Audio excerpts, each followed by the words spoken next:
The new map is different from the old one in that we want to have players converge towards the center rather than staying in their own individual sectors. Depending on how you are aiming to win the game, you will be placing your empires on different areas of the map, and you kind of have to progress through it. Different kinds of playstyles lead to victory. So you can chill out and do an industrial type victory where like your biggest goal in the game is to amass as many resources as you can and to build up the Dyson Sphere. If you're very PvP oriented, you will go for the conflict zone, so controlling the GTs in the middle. If you just kind of want to show everybody how big you can be, you go for the domain victory and try to claim as much area as you can possibly can. I'm really excited about the space terrain, basically. There's a black hole in the middle, there's ice belts, there's all different kinds of unique terrain features that players will have to work around. One of the victory goals is really something I'm interested into, which is the claim victory. The most simplest one to understand, but in my mind it has the most depth. You just have to start playing and you're participating in it. Now turtling up is expensive because it costs you victory points, because like you're not spreading out enough. So that balance between turtling up and expanding your empire is going to be precarious at best to achieve. The new map, it's kind of like the Wild West. You just have to kind of carve out your own area of the map for control.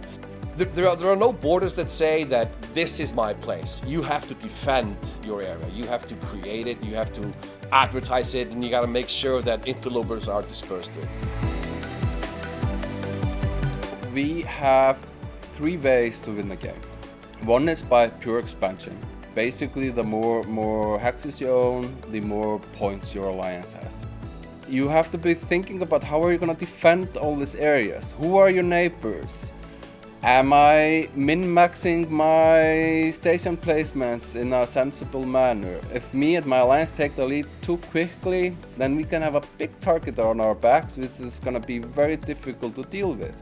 The Dyson Spheres are now connected to new map features called relics or ancient relics, and you need to control 4 out of 7 relics to unlock a Dyson Sphere.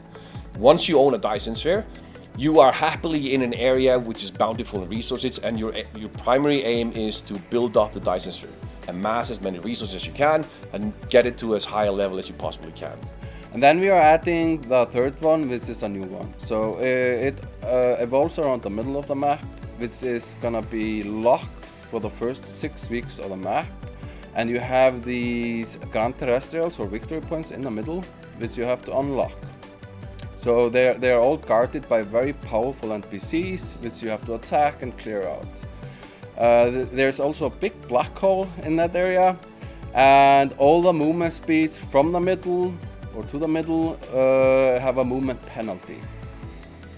So the expected behavior there is that the alliances will build up around the middle and then they'll race in once it gets unlocked. So 3 different victory conditions, they'll all overlap a little bit, but it'll bring on a huge opportunity for political gaming and trying to work with allies and enemies and backstabbing. It'll be pretty awesome.